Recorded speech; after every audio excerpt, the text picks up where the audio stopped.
I would like to call the Instruction Committee meeting for the Frederick County School Board to order. The date is March 10th, 2025, and the time is approximately 5:44. We have an agenda before us. Do I have a motion for approval? Mr. Chair, I move that we adopt the agenda before us. The motion has been made, and I second it, so it's been properly seconded. Any discussion? All in favor signify by saying aye. Aye. Opposed? Motion passes. I will now pass over to Dr. Hummer to lead the meeting. All right, thank you so much, Mr. Chair. So we actually have 5 items for you this evening. These are all for information only. We have our strategic plan update.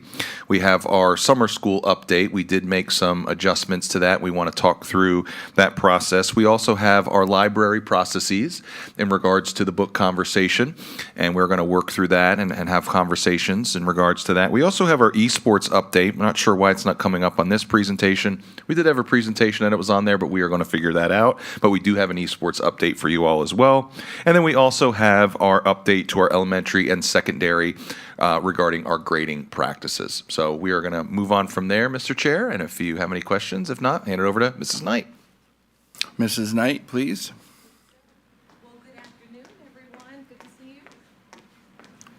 Chair, members of the board, thank you so much for the opportunity to be here this afternoon and present to you some really incredible updates from the instruction side of the house. So I'd like to begin with, first up, we're going to talk a little bit about our strategic plan.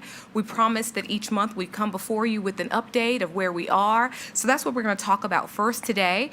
So this is just a reminder of how we started this process in case anyone missed it. We did a really comprehensive rollout, at least so we believe, and we think our feedback is reflective of that. So here is our timeline, and in this timeline it shows you where we are. We have moved from phase 1, which I'll recap very briefly in just a moment, to we are now in phase 2, the design and the development phase, and we're really excited about that work. So let's take a look about where we were.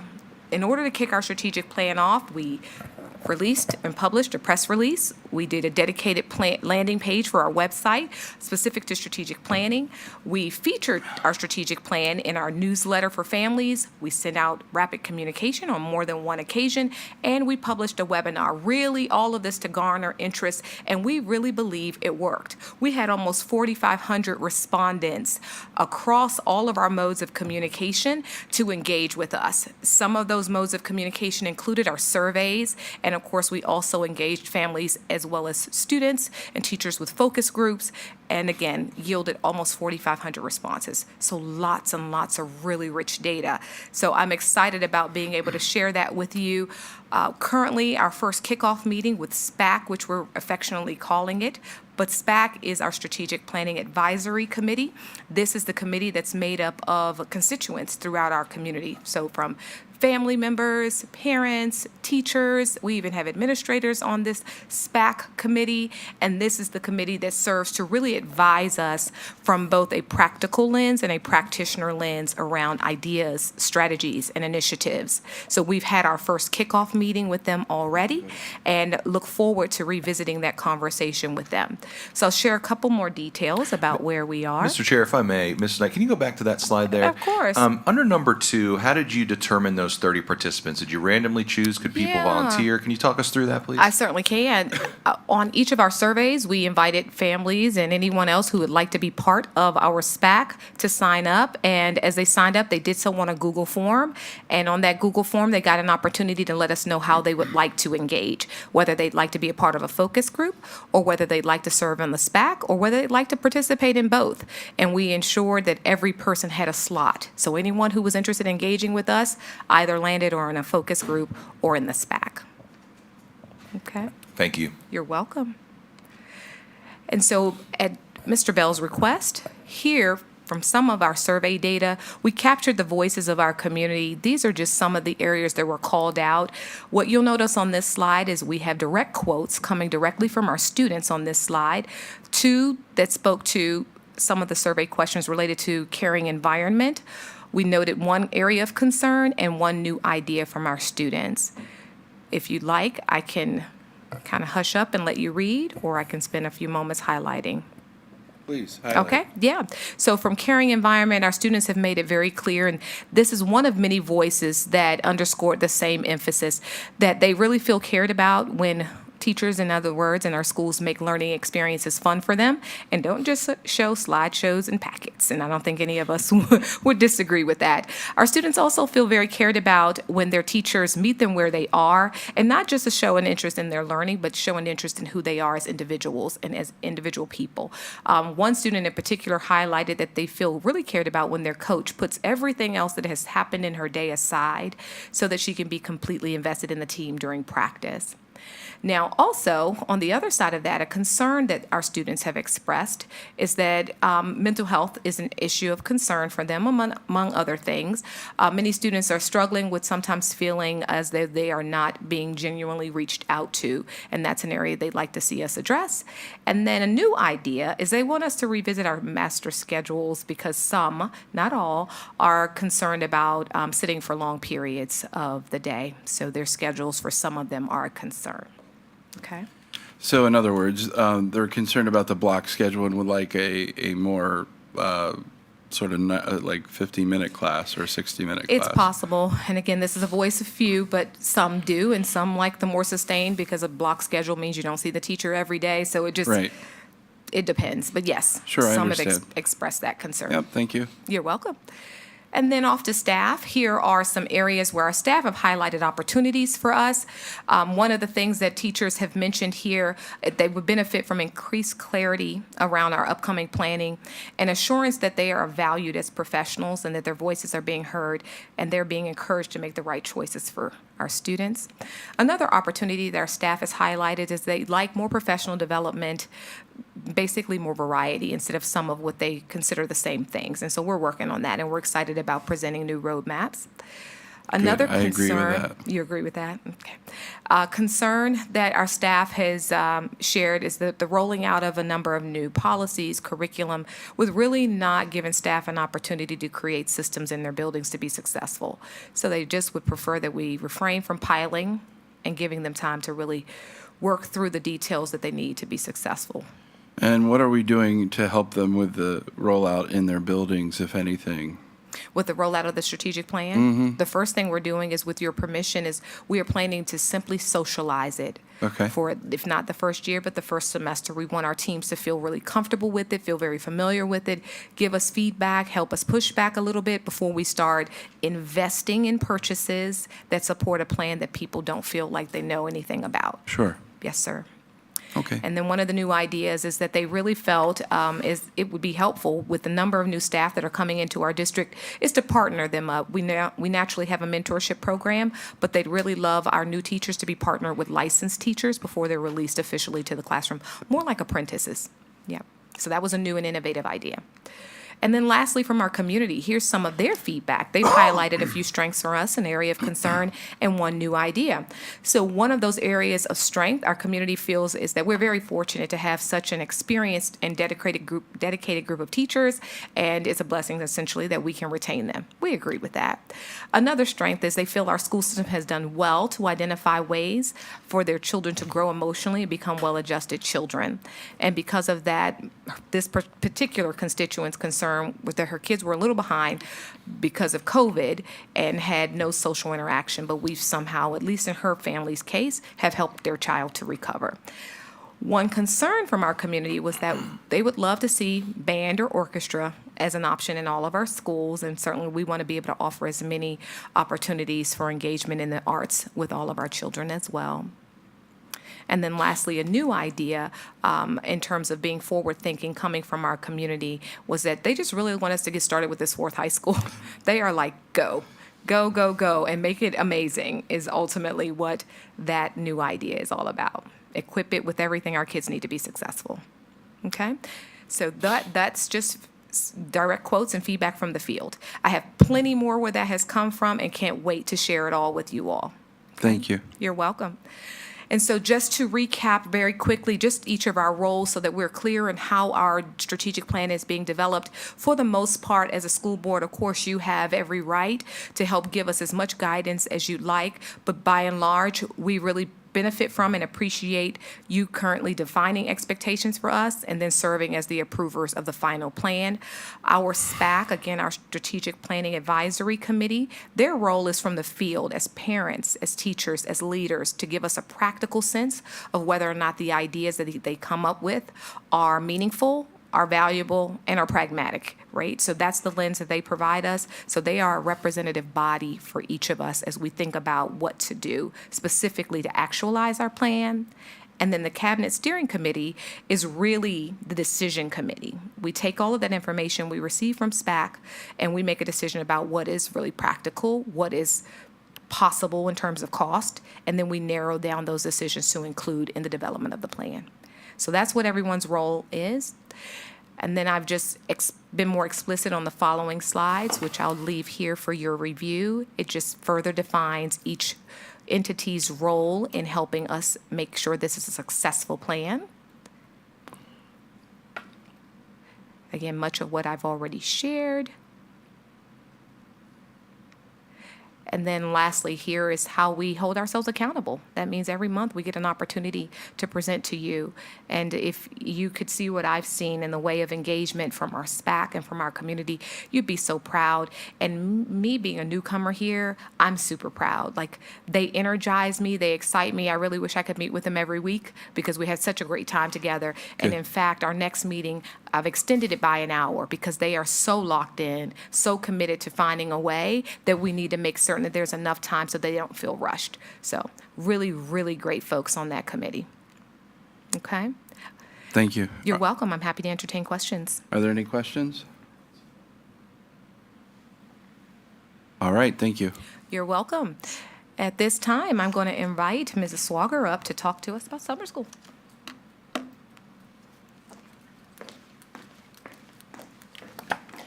Good evening. So, for summer school this year, we are doing some slightly different things than what we've been doing in the past few years. So you can see that we will be providing remedial support for students in grades 3 through 8. So we'll have a program at the elementary schools focused on students in grades 3, 4, and 5. It will be current students, not the rising students. And then in middle school, it will be current 6th, 7th, and 8th graders. And the focus will be reading and math. And so we'll work on skill development for reading and math. They'll have reading for part of the day that they're there and math for the other part of the day. At the high school level, it will be focused on credit recovery. And so those students will be identified based upon the needs that they have related to the credits that they need to recover. We are running the elementary and middle school program through June, and then into that first week of July. Students will be done by July 2nd. Staff will be done by July 3rd, but it will be for the full month of June in order to address the reading and math skills that we want to address, and in order to get enough time instructionally for the students. And you can see the calendar there is mapped out by student days, teacher days, the coordinator days, and then days that the buildings are closed because of Fridays in the summer.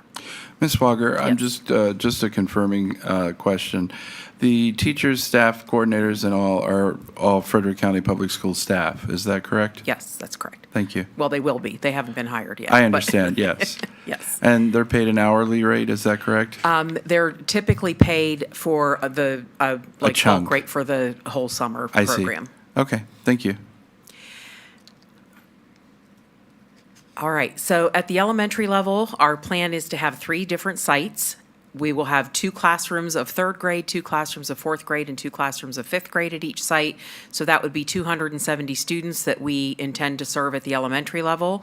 At the middle school, we have 1 site, and so it's 2 6th graders, or 2 6th grade classes, 2 7th grade classes, and 2 8th grade classes, which would be 90 students, because they'll flip-flop a little bit, so we can serve more students with just fewer classrooms. At the high school, we will conduct that at 1 site, and content is based on the classes that they need, so that remains to be seen. We're in the process right now of planning out the different classes that will be needed. Our goal is that we would have at least 15 teachers, and we plan to serve at least 150 students in the high school program.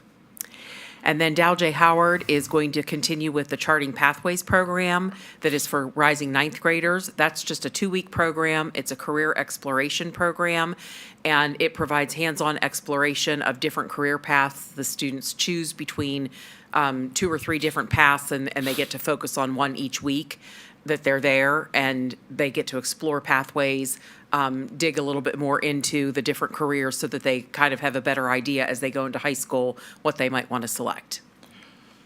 Quick question for you. Yes. Again, a clarifying question.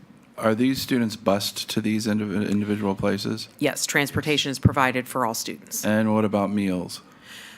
For the elementary and middle school program, because it's a half-day program, we'll provide breakfast and a snack.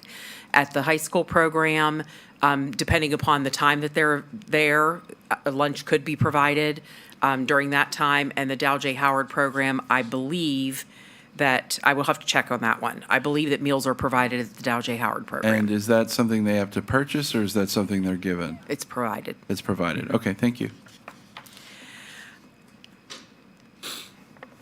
And so as we continue to work on planning, we will work to finalize and secure a vendor. For the elementary and middle school program this year, we are working to partner with a vendor that will provide the curriculum and the assessments that are aligned to our standards. They'll provide all the materials and resources. They'll provide training for the teachers and training for the coordinators, and then operational support with registration and that sort of thing. So it takes a big load off of our staff by contracting with someone. And then as we get all of that organized and get some of the details finalized, then we'll start with our division-wide communication. We'll recruit our staff. We'll finalize the sites based on who's not having construction projects and that sort of thing, and get students selected and make sure that we've got transportation aligned. So any questions about the summer school programs? All right, thank you. All right. Okay. I'm At up for this one, too. Yep, I'm the same. goody. Mrs. Swager is next again, so she All can say right. right where she is about our library process. All right. So, one of the things that we were asked to provide was the current number of titles that are currently considered sexually explicit that are in our libraries. And so you can see by the chart there that are at our elementary schools, we do not have any titles that fall under the label for sexually explicit. Byrd Middle School has 1. The rest of our middle schools do not have any. Dow J. Howard has 1, and then you can see our high schools have the bulk of them with 85, 91, and 69. Question. Yes. Who determined that they were sexually explicit? So 2 years ago, when the bill was first passed, we had to go Yes. through all of the books in the library, and so we have the definition that you had to follow from the state that outlined what constituted sexually explicit. And then our librarians, in conjunction with our supervisors in the instruction department, pulled all the books that could possibly fall under, like that were on different book lists and that sort of thing that we had in our collections that could fall under that. And then they went through and identified ones that met the definition or the criteria. So these were defined by the state? The criteria used was Yeah. defined by the Yeah, state. that's what I Yes. meant, yes. And then these books, are they available to every student? Or can a student opt out of them? So parents have the option to opt students out of being Right. able to check out a book that is on that list, and including for materials being used in the classroom. And so then the librarians have the lists of folks who can't check those books out, and so then they're not able to do so. And these books are posted on our website so that parents have a good place to find out what's there, correct? Yes, they can access that on the website. Okay, thank you. Chair, so just a couple clarifying questions. Is this just from 2 years ago when the list was originally made, or does this include purchases that have happened since then? So this includes what was in our collection as of the end of January when we were asked to collect the information, and we started pulling all of that information. And I'll show you another slide here in a minute that will help explain that a little bit as well, so that you. One of the reasons I ask is because, for instance, one of the books that we identified next door was really risque stuff. It was a statue of David, and because it's nude, we had to identify it as sexually explicit under the state's guidelines. So I'm wondering whether what we're seeing here on this chart includes silly things like that, or is this gratuitous material? So when the information from the state first came down, there were people who were turning in things to be reviewed that had art in it, like the Statue of David. As we went through and reviewed those didn't meet the definition of sexually explicit under the state guidelines. So they're back in. Because of the way that when you read the whole thing and it talks about lewd or, those sorts of things. So those things were set aside and were not put on the list that we had for the county. So this would include the books that met the definition or the criteria from the state. Okay. Okay? Thank you. Mr. Chair, just a quick question. Thank you. So we already discussed that parents can opt their students out of Yes. these books. So that's for checking out the books and taking them home, correct? Correct. Okay, so there's nothing that precludes the student during library time or free time to go in and pull that book off the shelf? There wouldn't be if the librarian wasn't aware that the student was doing so. Okay, so they're integrated in with all the rest of the books? They're in the collection where they belong with the genre. Okay, thank you. Mr. Chair, just one clarifying question, just to make sure I understand. So whatever this title is that's in the collection at Byrd, it's just in the collection wherever the genre and however it's organized, but it's not monitored, it's not under any kind of special supervision, right? No. That's correct. Okay. So the librarian doesn't have any sort of, there aren't any rules in place in the school per se that would prevent students from accessing these if they were indeed opted out of them from being able to take them home. Accessing, no. Checking out, yes. Right. Checking out, yes, but accessing, no. Correct. Correct. So Johnny's parents have decided they don't want him to check out this book at Byrd. He picks the book up off the shelf, goes up to the circulation desk, and he goes to beep the book. What happens? Then the librarian would see that it was flagged and he would not be allowed to check the book out. But in the meantime, he could have already looked at it and read it and Yes. such. Okay. So maybe a different section of the library for these types of books could be It's a good idea. And explored. we have some details about that to share. Thank you. All right. Yeah, this is going to be a volatile one, so get in. Put your seatbelt on. Poor Jerry. So this slide shows that these are sexually explicit titles that had been in our collection that have since been removed. And you can see there the reason for removal. So two of the books, Just Ella and Before We Were Free, had been put on the list originally, and as books were being reviewed in the libraries, just in general, because our librarians review their collections regularly anyway, and so they usually have like sections that they review each year and that sort of thing. Those two books were both brought up as questioned as to why they were sexually explicit, and it was found that they actually did not match the criteria from the state, and so they were removed from the list. So they're still in the libraries, but they're not on the sexually explicit list because they don't meet the criteria. Sure. The rest of them were either removed from the middle schools because they did not meet recommended age or grade levels. They were meant for a higher grade level, or as part of routine weeding. So in some cases where librarians get a list of, books that have not been in circulation because no one's checking them out, then they'll weed those books over time. And so some of them were part of routine weeding over the course of the last 2 or 3 years when they first made the list. And what do we? We're weeding out flowers for. Algernon? I'm having trouble with that one. That is one of the most widely read titles in literature and English classrooms. So I think it's included in a lot of the English classrooms already, and so it very could well be because kids weren't checking it out because they're already reading it in class. So like a lack of demand. Yeah, So it was just and I- routine weeding. right. And I was going to say, I think this was also because it may have been at the middle school as opposed to the high school where it was determined that it was more appropriate for the grade level there. Now, question, what do we do with these books that are routinely weeded? So it depends.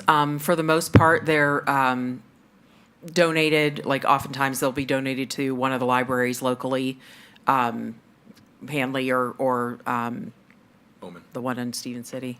Yeah, Bowman. Bowman, thank you. And sometimes if they're in horrible condition, they're just Yeah. destroyed because they can't be fixed. Just don't send it to Samuel's. Daryl. Sorry. All right. I'll tell you later. So we have been working since we started getting additional questions about how books are selected and what guidance we have in place. We've been working with our librarians to update guidance and to create more guidelines for book selection. And so we met with the coordinators and a group of librarians on Tuesday, January 28th. And we're wrapping up some of the process drafting that we had been doing and had come up with some newly drafted processes that we wanted to share with you.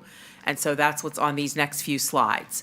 So first, as far as sourcing the materials, we talked about the fact that librarians are sourcing books all of the time. So it's not like it happens just at the beginning of the school year because books are released all the time. They don't follow a school schedule. And so the librarians usually have certain time periods where they are sourcing books, and they base that on different trends. It might be a certain genre that is found to be more popular. They talked a lot about the books in a series. So there's a series that kids really, really like, and the next one's coming out. And so they, are looking to purchase that book because the kids can't wait for the next book to come out, those types of things. Sometimes it's based on content support. Sometimes it's based on recommendations that they've received from students or parents or staff. And so that's how they're looking to add new books into the library.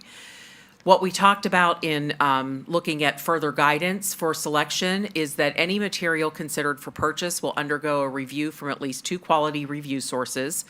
And so that means that they have different associations that have reviews and that the books have gone through that review process. And so they need to make sure that they are looking at 2 different reviews to ensure that the material is appropriate for the students.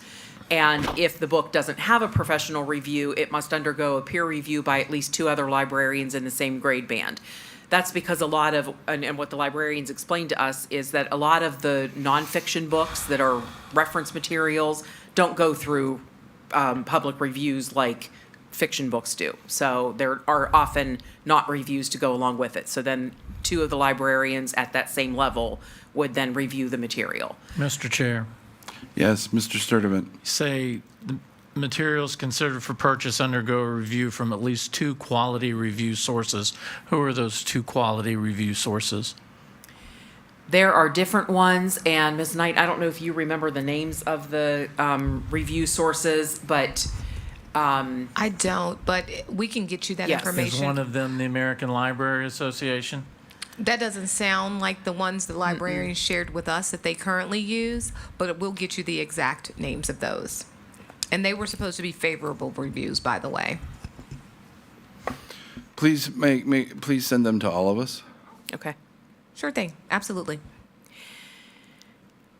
So once it meets that level, that they've gone through those reviews, then the next section that they have to meet all the criteria for would be for grade level appropriateness, developmental appropriateness, and the quality of writing and illustrations. And so when they go through the book, then they need to check and make sure that the age and grade level matches the grade level band for which they're purchasing. So if it's a high school, it needs to match those grade levels, middle school, elementary school, et cetera.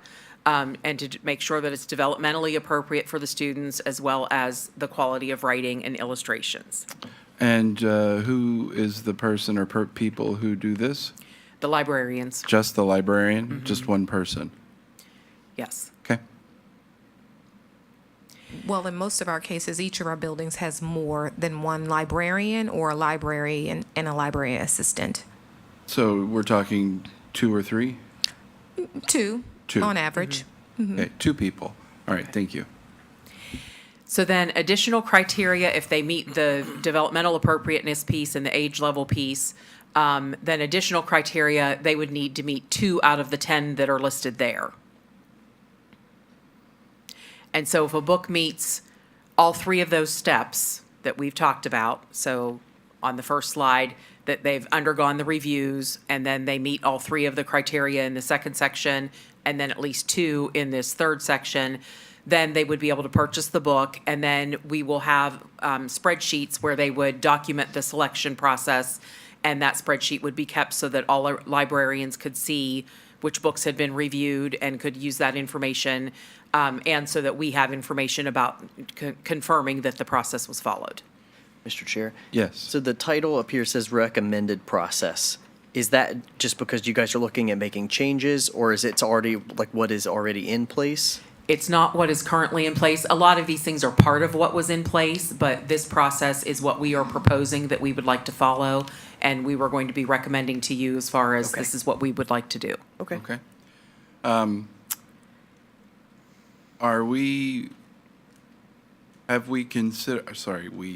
Have you and your team considered posting the title and author of the new books that are purchased onto our website along with those other books that are listed, just to let people know we're purchasing these new books? And, you know, this gives a heads up to the parents that are out there, and they can do their sort of review as well and make a determination even before it gets into the library if they don't want their child to read it. Because I think that while we're talking about sex, it also includes other books that parents may not want their children to read, like, I don't know, The Hunger Games, because, you know, children are dying in the Hunger Games, or any of the horror books that are out there that are very popular amongst the students.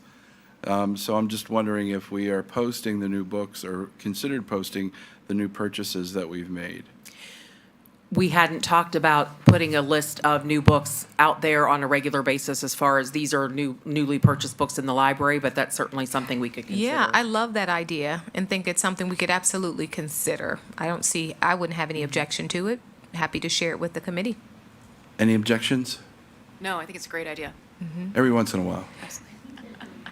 And if Ms. Swager, if you could go backwards one more, I just want to emphasize before I know you close out this section, the final checkbox to me is really the highlight of all of this. Is we are trying to be extremely intentional based on the feedback we've received about not our process for having a book removed, but the process for how books are getting into our library. So if that book does not clear that third bullet in all three of those hurdles, grade level appropriateness, developmental appropriateness, because those are two different things, right?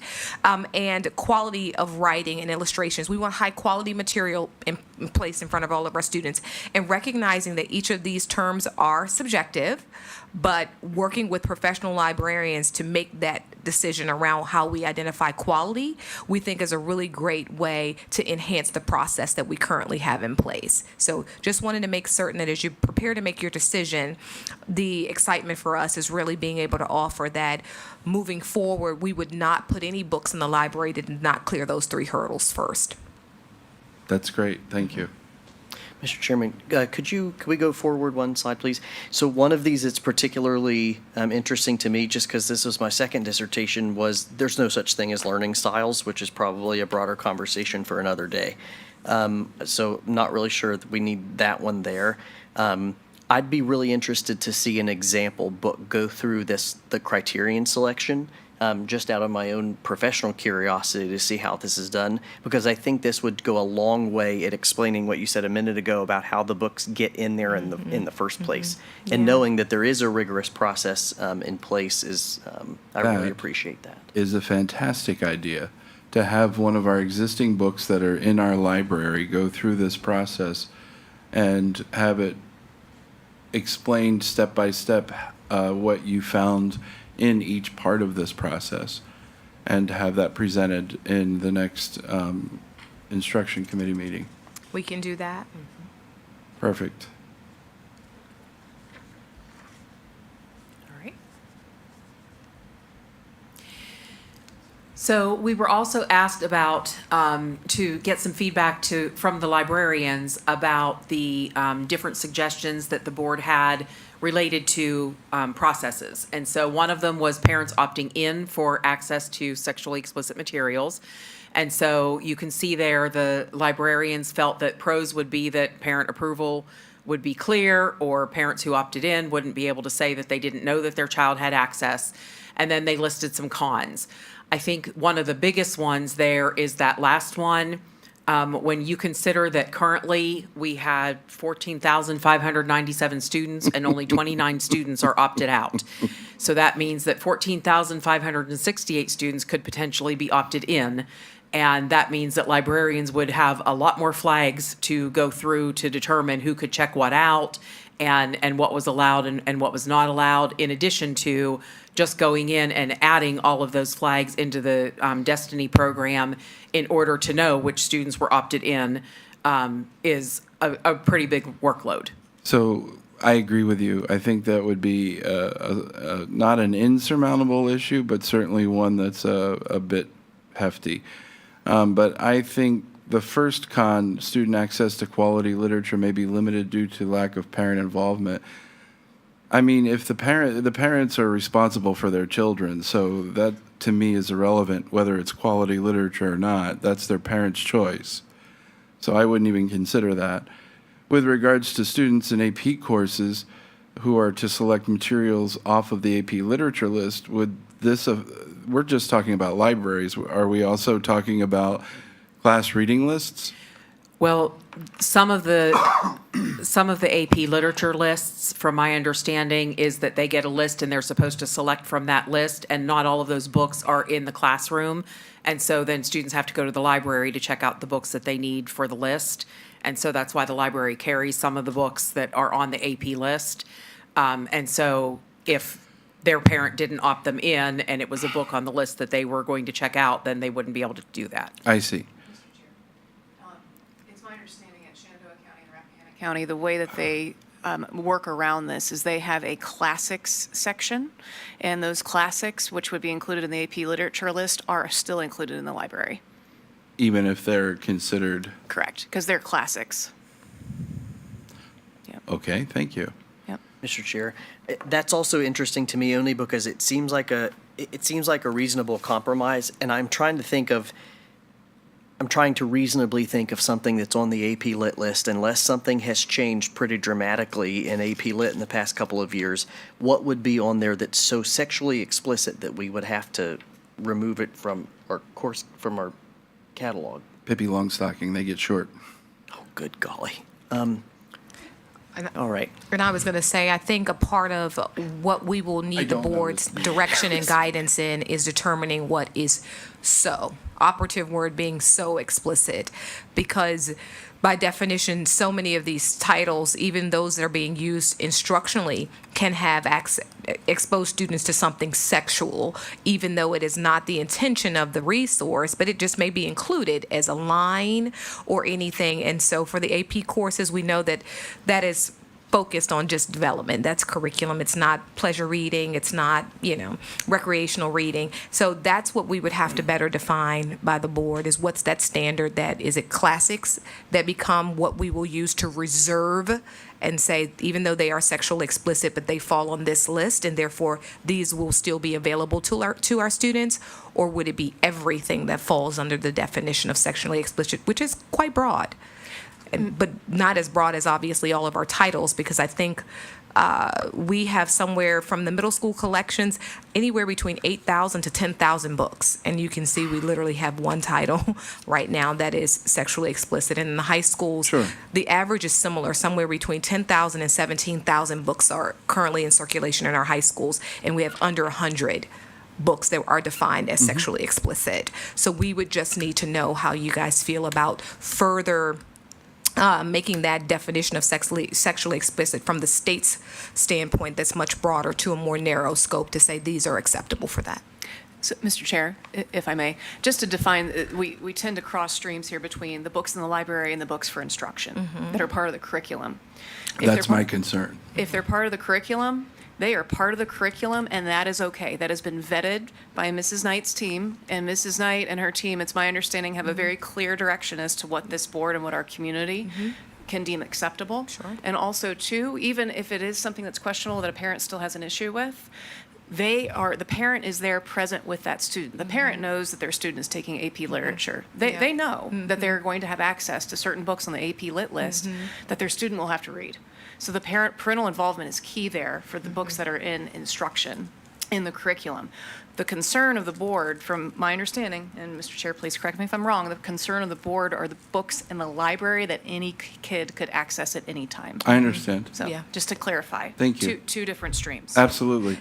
And that Thank you was for my making that concern. I don't want distinction. those streams to cross, just like in Ghostbusters. Yes, thank you for making that distinction, Mrs. Klein, because for the curriculum ones, parents do have to be notified when we are going to use those books Absolutely. to, as a vehicle for instruction. So parents get the option of opting out of that material and having an alternative text substitute for even the books that we've approved. Certainly, and way back in the Stone Age, when I was in 8th grade, we had to read Mark Twain, and of course, a letter was sent home, and parents could opt out and have a different assignment if they didn't want their child to read Mark Twain because of some of the language that was in there. So I'm not opposed to the opting in, and I'm wondering the process to opt out, is that something that the students do at the very beginning of the year? They check a box and it's opted out? Parents have to submit a form at the start of the school year. They submit a really form. could submit it at any point in time, and we will honor that. But at the start of the year, they're given information about submitting a form. There may be an easier way to address this to accommodate the 14,568 students that may be opting in, as far as if done through a computer instead of a form.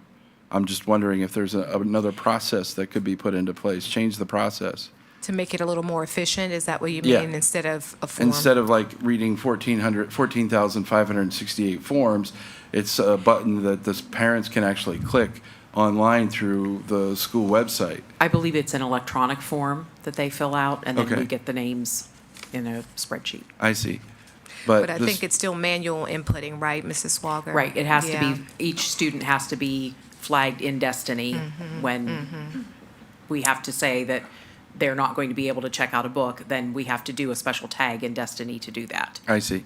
I wish Ms. Frakely was here, because I'm wondering if that new system that she wants would make this job easier. That's what I hear you saying. It'd be nice if there was a way to ensure that when parents made that flag, that somehow it communicated with our Destiny system that Yeah. automatically made that we can certainly investigate that. I can talk with IT. I'm not really sure how that works, but I'm happy to look down. I'm happy to research that for you. My Thank you. only wonder, though, is when I listen to Ms. Klein's concern, it is still about access, and so I'm trying to figure out in my head how we make certain that those books are protected from students even Right. getting their hands on them. Is the And part I that I'm still thinking say through. that, I know Loudon, some of the schools in Loudon have done this. They have a particular section of these books that have been labeled explicit, and you have to obviously be okay to be on the list. You have to be on the list to be allowed to go into that section and look at those books. And, it's not like a dark room with curtains. It's like right there in Yeah. the library. Well, that's one of, Mrs. Walker's going to go over that as one of the board's requests also for feedback. So that's up next. So that was the next request, was what would it look like if we housed all of the sexually explicit content materials in one section? And from the librarian perspective, they felt that it would create easier access for all students, so they'll know where to find the books that are considered sexually explicit. And so their concern, part of their concern was that they still might not be able to stop students who aren't supposed to be going to that section from going to that section if they don't know that the kids went to that section. So it just would depend on how that section was set up. Yeah, unless it was inaccessible. Some of the cons were that our libraries are organized by genre. And so since sexually explicit content is not a recognized library category, they would be creating a different section that's outside of the organization of the library. They also have concerns that creating that separate section could unintentionally draw undue attention to the books. And they are concerned because a single passage or section within a book shouldn't overshadow its overall literacy and educational value. And then housing all the flag books in a separate section could lead to unintended stigmatization of students and would discourage students from accessing a diverse range of literature. So kids who may want a book that is on that shelf may decide, I'm not going over there because I'll get made fun of, or people will say things, or that sort of thing. Okay. So. I can see that. I can understand that. That makes sense. I'm wondering if, in your opinion, and this is out there to anyone who cares to say, the book To Kill a Mockingbird, is that considered sexually explicit currently? I would have to look. I'm not 100% sure. I'd have to look at the list. I think so. I need to look at the list as well, but I think it is. which Because is- there's like That's a classic. less than a scene, Yeah. and it's only alluded to. And that's what happens with a lot of the books that are on the list for sexually explicit materials. Yeah, which I don't agree with. That's where I draw the line. And that's where we get into the classic discussion, like Rockingham County and Shenandoah County have, and they have a list. And They that's have a separate great, list, and yeah. and that can be a good compromise, Yeah. I think. Yep. Okay, thank you. All right. And then the other request was to consider complete removal of sexually explicit books. And they felt the pros were that some parents would be appeased by that. Cons were that it's not in keeping with the Code of Virginia that started all of this with sexually explicit books, because the code simply requires school boards to ensure parental notification of materials that include sexually explicit content. They felt it would restrict student choice and adversely impact a student's right to intellectual freedom. There's a concern that the removal of these books would not be limited to sexually explicit content, and that it would go beyond that. And they were concerned because we have processes in place to prevent students from accessing the books already. And then there are concerns that it would be censorship. One second. I think another concern which supersedes all of these is that it takes away the choice of the parents who would not be appeased. There are parents out there who want their children to be exposed to different types of books, and judge as you may, that's perfectly fine. They can be judged, but that's still their parents' choice, and this takes away that ability for those parents to make that choice. Now, you can argue, well, they can go to the public library, but you know what? I just think that it takes away from the parents who don't have a problem with these books. So anyway, that's my thought on it. Go ahead. I'm sorry. No, I was just looking at a couple of the cons, and they just jumped out at me as kind of silly, frankly, that we would restrict student choice. Well, of course we would. We're adults. That's what we do. I mean, the great thing about being adults is that one of our responsibilities is protecting kids. Students don't have a right to an intellectual freedom.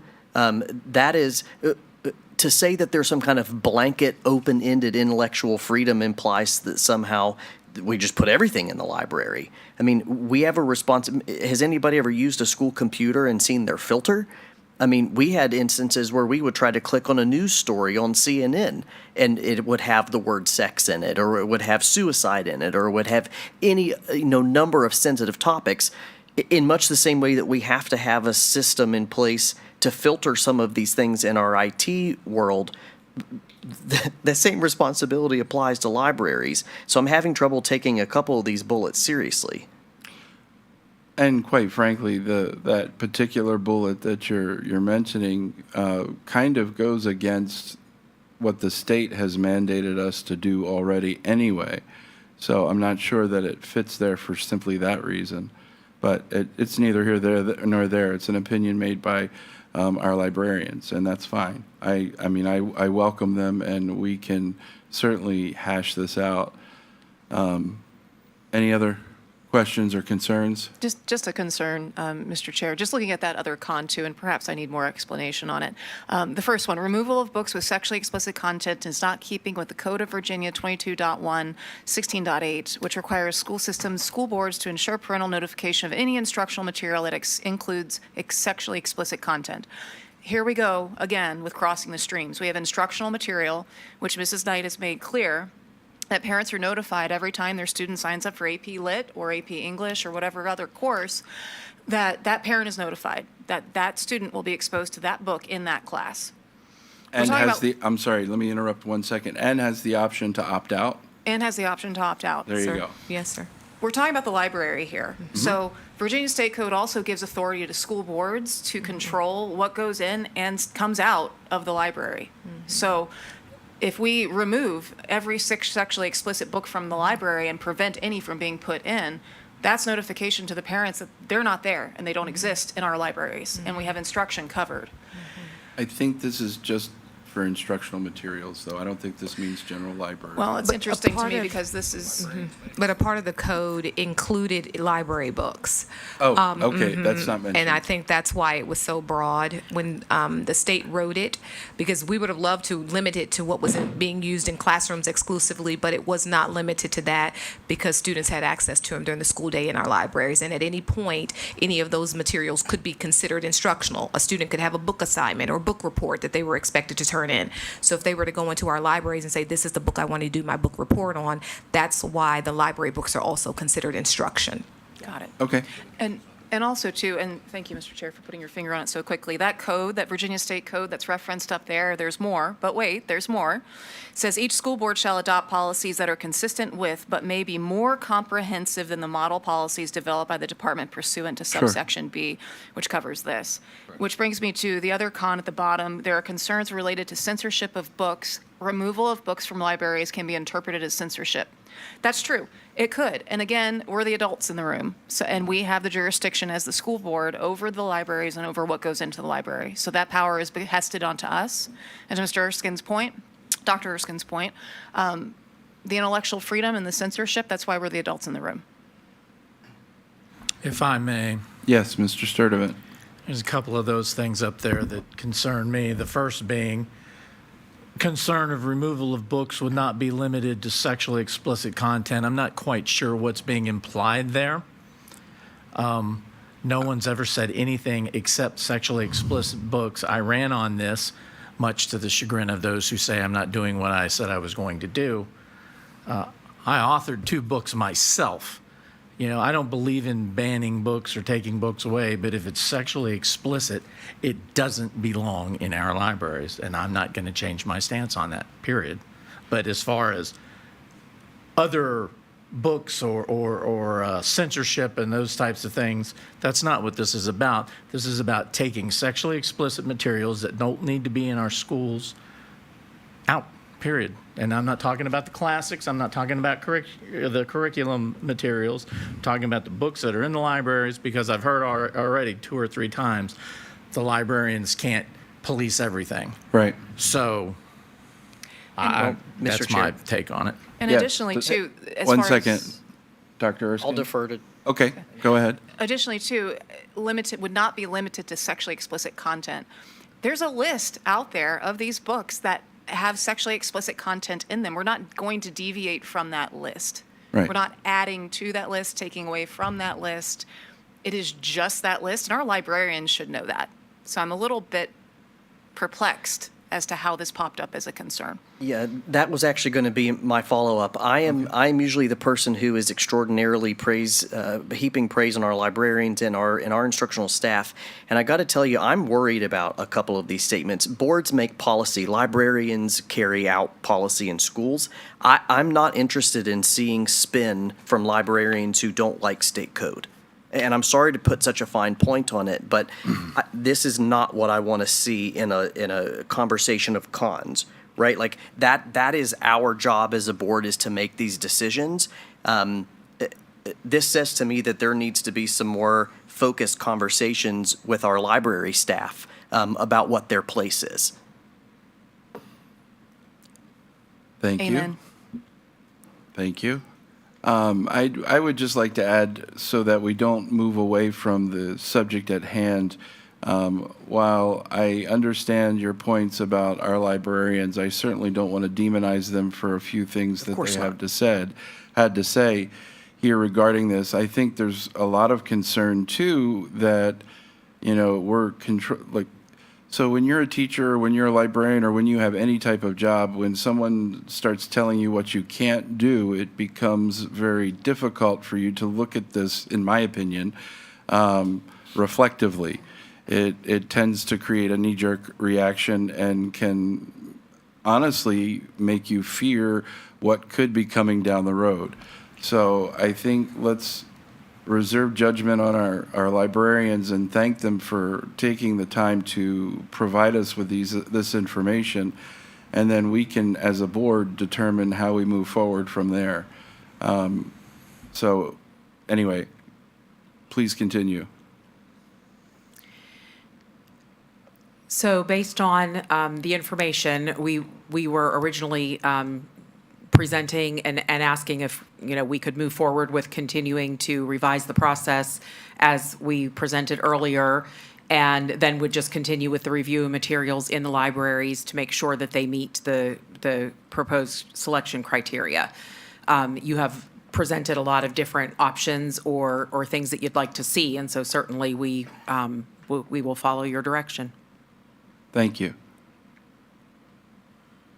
Is there anything we need to do with this? Yeah, so Mr. Chair, I want to first thank Jerry and the team for putting all this information together. And of course, we always appreciate the feedback and the input we get from the board. There's a lot of direction we're getting with this. And this is why we wanted to have this conversation at our instructional committee meeting so that you all can give us marching orders in regards to what the next policy is going to look like. We can have that ready as early as Tuesday for us to consider that. We can continue to review the information, continue the feedback. As you all know, I work at the will of the board and how we want to work this out. So there's a lot of layers to this, as we've just spoke about, and we're hearing you all loud and clear in regards to the books that are in our libraries, and it is our job to make sure that we advise you on the pros and cons. I know we just talked through some of those in regards to our librarians, and there is a legal aspect to this in regards to, as you mentioned, Mr. Bell, in regards to removing the opportunity for parents to make that choice, as well as being misconstrued in regards to what is the intent of this board, and that's just what we have to work through. But anyways, if the will of the board is for us to put a policy together to go with one of these three options, we will do that. Regardless, our main recommendation is, and we've talked about this, is how books get into our libraries, and we need to make sure we firm up that process in regards to how they're reviewed. We currently have a recommendation for the librarians as well as in getting information to Mr. Sturdivant. I know there's been conversations of putting committees together, and I know that was one of the aspects of, I think, Shenandoah County's. And again, we're more than happy to do whatever direction you guys want us to go in. We wanted to have the conversation today so we knew what direction to go in, since we've heard so many directions, and we'll put together whatever the will of the board wants us to do. So we're prepared to do that. We can do a combination of both policies. We can put one together for you to look at Tuesday, review, and then we can approve it next month. We can approve it on Tuesday. Whatever you guys want to do, we're more than happy to do it. So then what you're saying is we need to, Dr. Erskine and I, decide if we're going to move this to the full board? No. Or is it already to the full board? No. My recommendation is we need to come to some sort of consensus in regards to what you would like to see in this policy, and we can put a couple renditions together, and then you all would make the determination in regards to what you want to see in this final policy. Policy is written by school board. Correct. So, and I think at this point, there has been a lot of direction we have received from each of you in regards to what you would like this to look like. So we just need to know what needs to go into this. That's why there's no policy to present to you today, because there's been a lot of different course. directions that we have received. So however you would like to do that, that is up to you all to decide. So May I point ask of one clarification, Ms. Jordan, I need to understand the ins and outs. So we have to come to a consensus, but there's only two of us here on the committee. And the three that are sitting over there aren't part of the committee. Now, do we come to a consensus with the three that are not on the committee, or is it a consensus just with the two of us? It's a legitimate question. I'm not trying to say you can't weigh in. I just want to know. Well, a consensus is different than action. There's nothing before the committee today that requires you and Dr. Erskine to take action. This is really just to get sort of a consensus amongst the board members who are here about how the board would like to move forward. So then Now, all five of us can weigh in. can weigh in, because what will occur if, when the five who are here weigh in, that will give us direction to then put together a policy to present to the board on Tuesday, or whatever the consensus is from the board, for the board to then take action. But there's not any action for the board to take today I understand. from the committee. Well, the board can't take action, but there's nothing the no action the committee needs to take today. I see. Thank you, Ms. Jordan. May I ask a point of clarification, Mr. Bell? As you guys make your decision, did you still want us to take time at the next instructional committee meeting to show the process and how a book or two moves through it? Or are we skipping that? No, I'll get to that in a Oh, second, okay. if I may.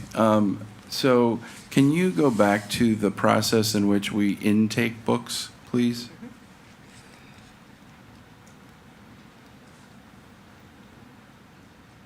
So I want to ask all of the board members who are here, is there a consensus on this process to move forward so that this is one less thing on the plate of Dr. Hummer and his team? Mr. Chair. Yes. So one of the things I like about this is how thorough it is. This seems to check all of the boxes of what a professional library scientist person is already doing.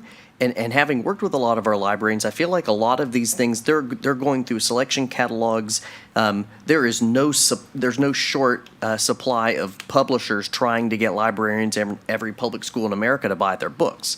And I know they don't willy-nilly just go through these things and say, oh, look, that looks like a good one. They're much more intentional than that.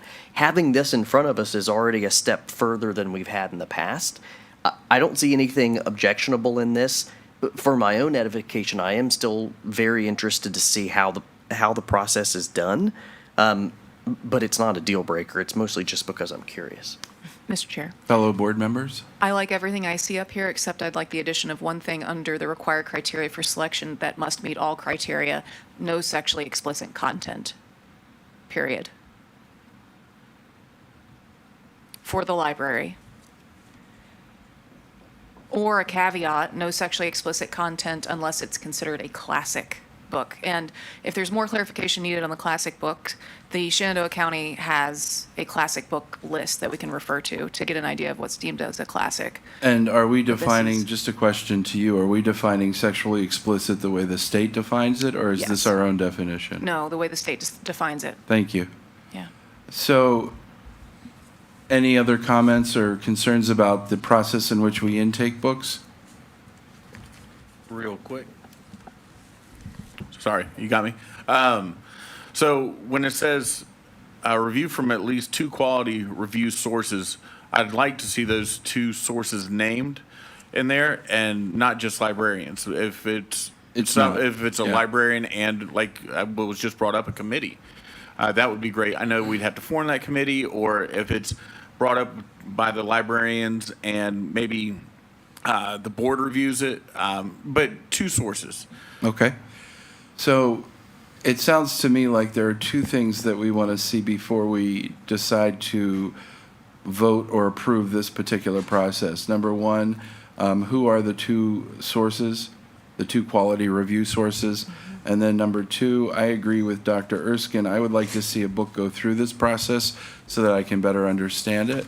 So I think maybe for the next instructional committee meeting, we do that. Yes, And we can do that. invite, well, I guess we can't invite everybody, but we can certainly, I can go through it, I can provide explanation, but there can also be like a whole list of things that go through it. But I think that's a good idea, because we'll better understand the process. And if there's any part of it that we're not, that break down during it, then we can address it as such. I hate to pause this because I think the process needs to come into play sooner than later, but I also want to make sure that we're not shooting ourselves in the foot so that we have to go down the road 5 days later and change it. Does that make sense? Is that a consensus? Is there a consensus to do that? Mr. Bell, just to make sure that we add in that the 2 quality sources, list those sources for sure. those Yes. Sources, and then no sexually explicit content with the exception of material defined as a classic. Okay. And then I think this is something, it's my understanding, Dr. Hummer and his team have been working on this for over a year because of the chair and I kind of putting a bug in their ear to do this. I think that verbiage is very close. I think this could come before the board at the next meeting, at the next board meeting, as in March. And as far as the process goes, Yes, we create policy. As far as procedure goes, we can modify the procedure as we go. Policy is the overarching guiding Right. document, whereas procedures we can modify. So if there is a snag, if we do run across a snag as a book goes through a process, we can revisit that and go, okay, we need to change our So we procedures. can change the process Yeah. versus the, or sorry, change the procedure procedure. versus the process. Correct, yep.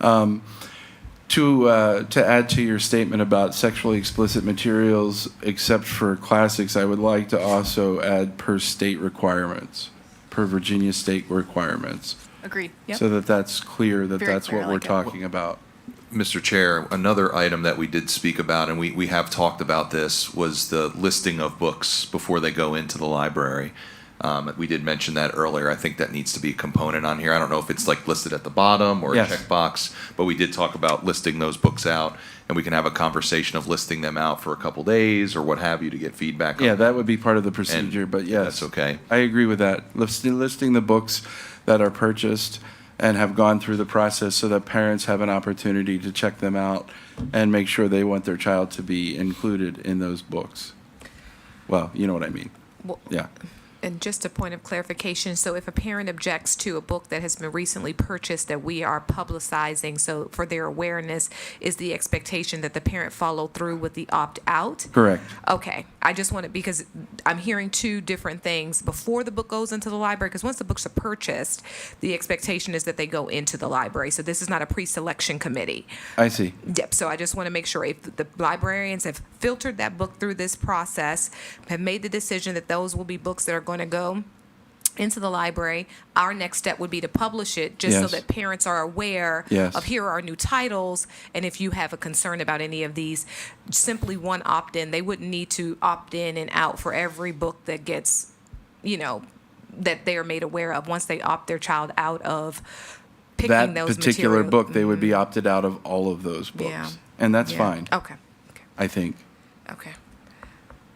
Well, I don't know. Yeah, but hold on.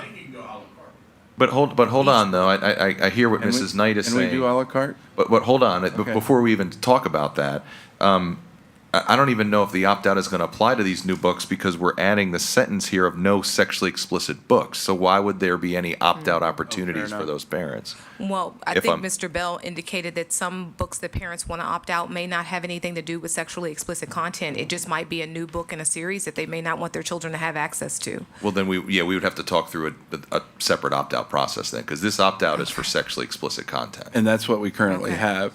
But Yeah, there are certainly books out there that parents may not We'll want have their to talk children. through. I just want to make sure, see. so to your point, I'm sorry, Mr. Bells. No, that's fine. You're Okay. still the superintendent. So I think we need to clarify the two, because we did talk about two differences. And we talked about Hunger Games versus a sexually explicit book. Of course, if a parent reaches out and doesn't want their child to access anything, we're going to honor that. But I think we need to put a more firm process in place if it's outside of sexually explicit. Sure thing. Because that's what I'm Absolutely. hearing. Okay. Wouldn't that, Mr. Chair, wouldn't that apply to something that hit that classics button? So we may well still adopt something into the library that is sexually explicit or has a sexually explicit section if it's a classic, and in that case, it may still require the ability to opt Correct. out. Am I understanding? Yes, sir. That's That is correct. That's correct. And I think one thing that we'll have to determine is, Ms. Knight, if there's a way that specific titles could be flagged, because right now, the It's- student name is flagged. It's all or nothing. And That's right. That's it's what I all was the trying to sexually say. explicit materials that are on that list. And so if it's a specific title that you don't want your child to read, I don't know that there's a way that we can have in the system a book flagged for a specific student. So I think That Prob- was what I was trying to explain. Yeah, when I say- probably not in our current system, but I'm sure it exists somewhere. The ability to do that, just not in our system currently. Sure. Would you I like us mean, it to would be investigate that? an insane amount of work to do that now with our fair to current the system. librarians. Yeah. Mr. Bell, Not at all. if I may, I think a good compromise for this, because I hear what you're saying, and there are books out there that parents perhaps may not want their kids to read that are not sexually explicit. But Correct. just for the sake of our focus on this one policy, I think let's start with sexually Sure. explicit. And then let's modify from there, because I think you brought up a very good point I haven't thought about, or those other horror-type books, for example. Yeah. But for the sake of discussion and scope right now, I think just sticking with the sexually explicit books, and then looking at this as, seeing how this goes, and then looking at those books down the Well, road. one of my hopes with this whole thing is that parents will actually start paying more attention to what their kids are reading and what they're accessing. Now, granted, you look at any student's cell phone and their search history, and it's far more explicit than any of the books that we currently have in our library. Another concern that I have with all of this is that we go after only LGBTQ plus books. Now, it's a political issue. There are people who are against that group of people. I'm personally not, and I disagree with those who go against that group of people. But I don't want us to start getting rid of books that are about LGBTQ lifestyle if it's not sexually explicit. And that's something that I have big concerns about. Because whether you agree with that lifestyle or not, that's your business, but that's not your business to put onto a school system where you have, especially a public school system, where you have students and people from all walks of life. So we're here to educate everybody. So I have a few concerns about that, hearkening back to the 1960s and 50s, but that's neither here nor there, I guess, right now. So we're moving forward. And I with think that's what- all another great reason just to keep it to sexually explicit. Yes. That's completely agnostic. Yeah. Mr. Bell, I have the same concern that you do for the same reasons, and I'm in the same place with respect to just categorical wholesale, bans on perspectives, that would bother me. But I think that sticking with Virginia's already published definition of sexually explicit probably helps. And not going gives us- beyond it. Yeah, Yes, I at least agree. for now, yeah. Because it's been in place for how long? 2.5 years now? Yeah, so. Perfect. I have no idea what we've decided. I have it here. So we're going to go ahead, if you can go back the previous slide. So we're going to add a couple items here. We're going to add the bottom of the third bullet, no sexually explicit content unless a classic, defined as a classic. Gord, I'm paraphrasing right now. We're going to get this all firmed up for you guys. We're going to make sure that we name specifically the two sources. For the no sexually explicit material as defined by Virginia. Correct, correct. Yep, that was It further needs to- down. oh, okay. That's further down All the right. list. Just making Yes, sure. we got that. Because you mentioned that afterwards. So naming two sources defined by state code, have that here. Listing out the books on our website before they're added on. And then that's what we have so far. I missed anything? There's one key thing that I don't see here, and that's the removal of the books that we have that are Well, we're gonna sexually get to that explicit. one. We're getting to Yeah, that, this is okay. intake only. This is intake only. Yeah. Because then we have to talk through the three ones we were considered Yep. based on feedback we got from you all. So are we good with those? Oh, Mr. I'll ask. Got one. One second, Miles, I'll acknowledge you in a moment. Dr. Hummer, do we have time constraints that we have to adhere to since we published a 7 o'clock meeting that is supposed to occur in 5 minutes? No, we're fine because this meeting is going to continue and then we'll meet when we get done. I mean, we're still in the process of meeting. Mrs. Jordan? Okay. Go ahead. We did advertise for 7 o'clock. I don't believe, as long as we don't start before 7, which we're definitely not, I don't believe it will be a problem if we're not too far Beyond. beyond 7. Okay. All right. All right. Miles, So thank you. just the process going in.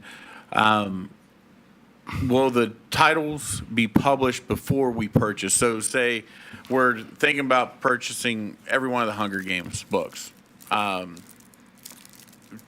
Do we say that? Do we advertise that before we purchase that? I think give the parents a heads up would be nice. So I'm thinking that this process would then be circumvented if we do that. Well, Like, yeah. we let this process do the job that it's supposed to do. And with all of the different things we've added to it, I think it wouldn't require us to tell them ahead of time, but to let them know that we have this book and then they can look at the book. That's my take on it. Mr. Chair, if I may. Yes. I know we've talking a lot about compromises here. I think if we can list it over a certain date, because it does make sense though, right? If we just purchase these books, I don't know what the requirement is to return books or whatever. Okay. I mean, if we could say we'll post them for 10 days, we can come up with that mandatory, that Yeah, just- timeline. I mean, But I just think No, there's that's an fine. opportunity. If that's the will, then I that's think it's fine. also a good faith effort, so it's not just checking a box, but it's also if we get feedback on these books and then we can talk through that, I'm fine with that. I'm happy to do anything that you guys ask. I'm sorry, Mr. Sturdett. Which is why I suggested that we have the committee to begin with, because they can do that work. Exactly. I was going to say that if that is some something that you are interested in, process-wise, that would probably be a more sensible direction as a committee, because my fear is publishing them, then we need a procedure that says how much feedback is enough feedback to determine that the book is not published, right, or not purchased. So if one Okay. parent raises concern, is that enough to say, don't buy it? If, does it need to be 10% of the school part? Like, we would need a process for determining what to do with that information once we have it. So that's why I think when Mr. Bell indicated, let the process take care of itself, this was more for notification. But if it is for selection, I think we need a separate process for that. Mr. Committee. Chair, if I may, some of these other school divisions that we're talking about in regards to their policies are a lot smaller than us. So having one main committee at central office to review all 21 of our schools, as though I understand your intent of that, I would like for us to, again, consider a compromise, and again, we can talk more about this and embed that, but maybe having a committee be established at each school, and they involve certain people on those committees, and we can determine who's on those committees. I just also want to be careful of your time as well. I mean, if we're going to have a committee review books at each and every school, and then come forward to you, not that we're hiding anything, because you'll see all the books, it's just that it's going to be a lot. And A I lot just- of reading. And I want to make, because you have to read each of those books. So anyways, I would prefer us to maybe have a committee be established at the building level, and we can discuss who those members are. That would be my recommendation. Well, here's a compromise. How about, for now, how about we go with what we originally discussed as far as posting the titles and Yes. see how that goes? And then if that goes not well, and we have a lot of feedback from parents And saying, that's wait, procedure. what are you doing?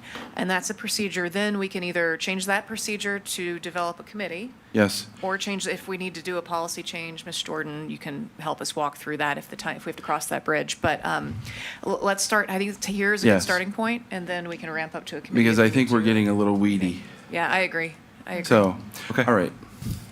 We're good So with that. then we have a So, I'm consensus sorry, to, posting before or after the books are? after, After, okay. like I suggested first, yes. Notification versus selection. Yes. That's right. Okay. Mhm. Okay, good.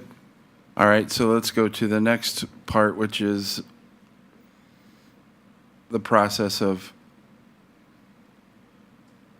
keep going. Okay, oh, sorry. There we go. Yeah.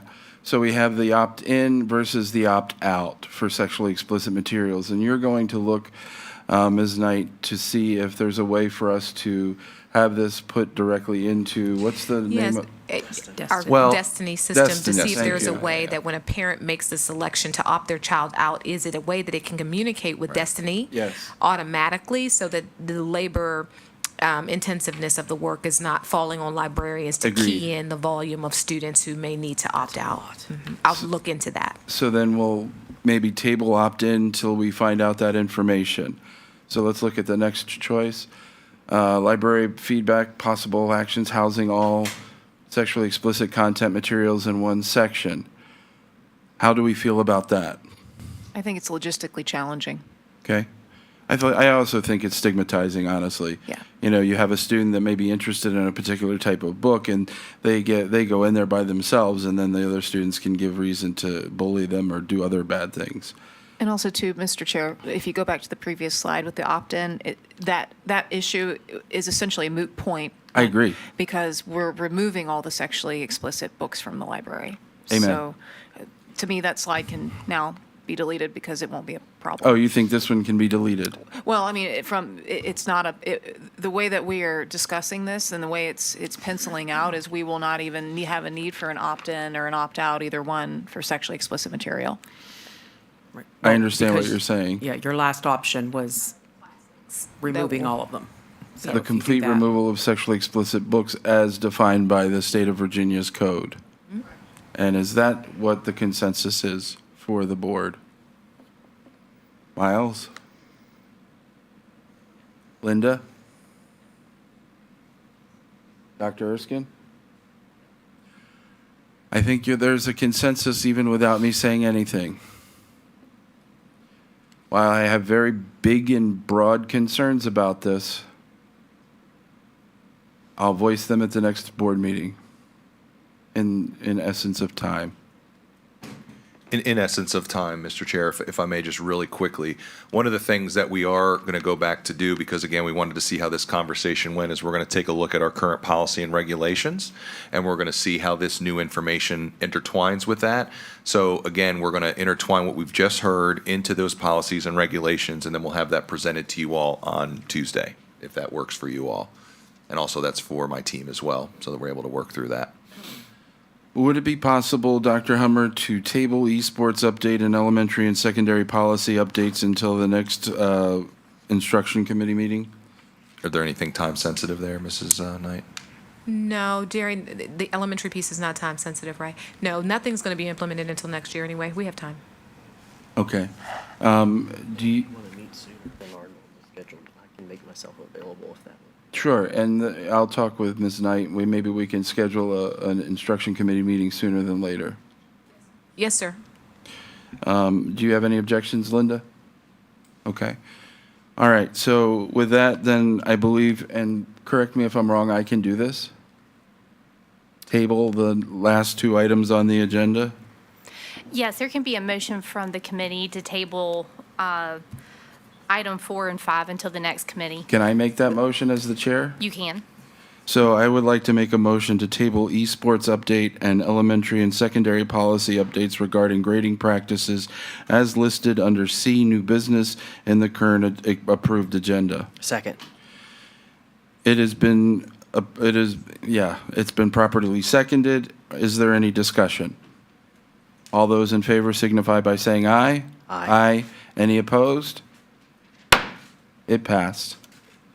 And with that, do I have a motion for adjournment? Mr. Chairman, I move that we adjourn this meeting of the instruction committee. I second that.